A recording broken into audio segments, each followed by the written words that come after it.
नमस्कार दोस्तों, आज हम आपको लेकर चल रहे हैं विजयगढ़ की उस अद्भुत गाथा में, जहां साहस केवल तलवार की धार में नहीं बल्कि सेवा, त्याग और अटूट विश्वास में बसता है। ये कहानी है राजकुमारी ज्योति की, एक ऐसी नारी की जिसने विपत्तियों को अवसर में बदला, षड्यंत्रों को धैर्य से हराया और अपने कर्मों से सिद्ध कर दिया कि सच्चा नेतृत्व सिंहासन से नहीं बल्कि हृदय से जन्म लेता है। जब पूरा राज्य अफवाहों और संदेह के अंधकार में डूबने लगा, तब एक दृढ़ निश्चयी कन्या ने अपने प्रकाश से सबको राह दिखाई। आइए सुनते हैं कैसे विजयगढ़ की धरती पर एक नई युग गाथा लिखी गई, जिसने आने वाली पीढ़ियों को ये सिखाया कि कर्म ही सबसे बड़ा धर्म है। विजयगढ़ की इस गौरव गाथा को और आगे बढ़ाते हुए समय ने एक और स्वर्णिम अध्याय रचा। महारानी ज्योति के राज्याभिषेक के बाद विजयगढ़ केवल समृद्धि नहीं बल्कि आदर्श राज्य के रूप में विख्यात होने लगा। चारों दिशाओं में ये चर्चा फैल गई कि वहाँ न्याय केवल शब्द नहीं बल्कि जीवन की परंपरा है। महारानी ज्योति ने सबसे पहले न्याय व्यवस्था को और सुदृढ़ किया। उन्होंने आदेश दिया कि दरबार सप्ताह में एक दिन केवल प्रजा की शिकायतें सुनने के लिए खुलेगा, जहां कोई भी व्यक्ति बिना भय के अपनी बात रख सके। स्वयं महारानी साधारण आसन पर बैठती और ध्यानपूर्वक हर व्यक्ति की पीड़ा सुनती। उन्होंने कृषि को सुदृढ़ करने के लिए नए सरोवर खुदवाए, वर्षा जल संचय की व्यवस्था की और किसानों को बीज तथा औजार निःशुल्क उपलब्ध कराए। धीरे धीरे विजयगढ़ में ऐसी हरियाली छा गई कि दूर दूर तक खेत लहलहाने लगे। व्यापारी फिर से आने लगे, पर इस बार व्यापार केवल लाभ का माध्यम नहीं था बल्कि पारस्परिक सम्मान और विश्वास का प्रतीक बन गया। महारानी ने स्पष्ट कर दिया था कि किसी भी कारीगर या किसान का शोषण नहीं होगा। यदि कोई व्यापारी अनुचित मूल्य लगाएगा तो उसे दंडित किया जाएगा। राज्य में नई सड़कों का निर्माण हुआ, पुल बनाए गए और दूरस्थ गांवों तक संदेश पहुंचाने के लिए दूत व्यवस्था को सशक्त किया गया। शिक्षा केंद्रों की संख्या बढ़ाई गई और वहां गणित, खगोल विज्ञान, आयुर्वेद, शिल्प कला और नीति शास्त्र की शिक्षा दी जाने लगी। छोटे बच्चों को केवल अक्षर ज्ञान ही नहीं बल्कि सत्यनिष्ठा, करुणा और कर्तव्य का भी पाठ पढ़ाया जाता था। महारानी स्वयं समय निकालकर इन केंद्रों में जाती और बच्चों से पूछती कि वे बड़े होकर राज्य के लिए क्या करना चाहते हैं, और जब कोई बालक कहता कि वो वैद्य बनेगा या सैनिक बनेगा तो ज्योति मुस्कुराकर कहती कि सबसे पहले एक अच्छा मनुष्य बनना आवश्यक है।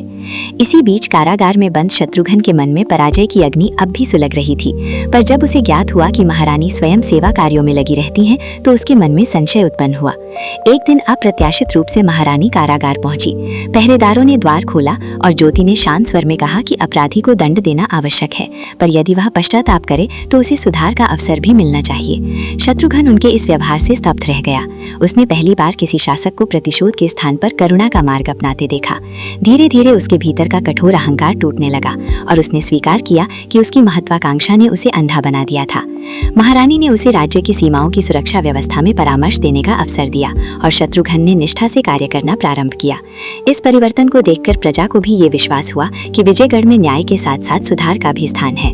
समय बीतता गया और विजयगढ़ की ख्याति दूर देशों तक पहुंच गई, पर समृद्धि के साथ नई चुनौतियां भी आईं। एक वर्ष पड़ोसी राज्य में अशांति फैल गई और वहां से अनेक शरणार्थी विजयगढ़ की सीमा पर आ पहुंचे।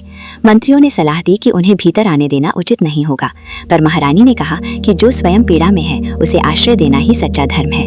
उन्होंने शरणार्थियों के लिए अस्थायी आवास बनवाए, उन्हें कार्य प्रदान किया और धीरे धीरे वे भी विजयगढ़ की उन्नति में सहभागी बन गए। इससे राज्य की जनसंख्या बढ़ी, पर साथ ही श्रम और विविध कौशल भी बढ़े।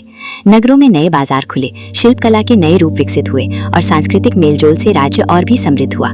महारानी ने महिलाओं के लिए स्थापित विद्यालयों को विस्तारित किया, जहां उन्हें आत्मरक्षा के साथ साथ प्रशासन और लेखा जोखा भी सिखाया जाने लगा।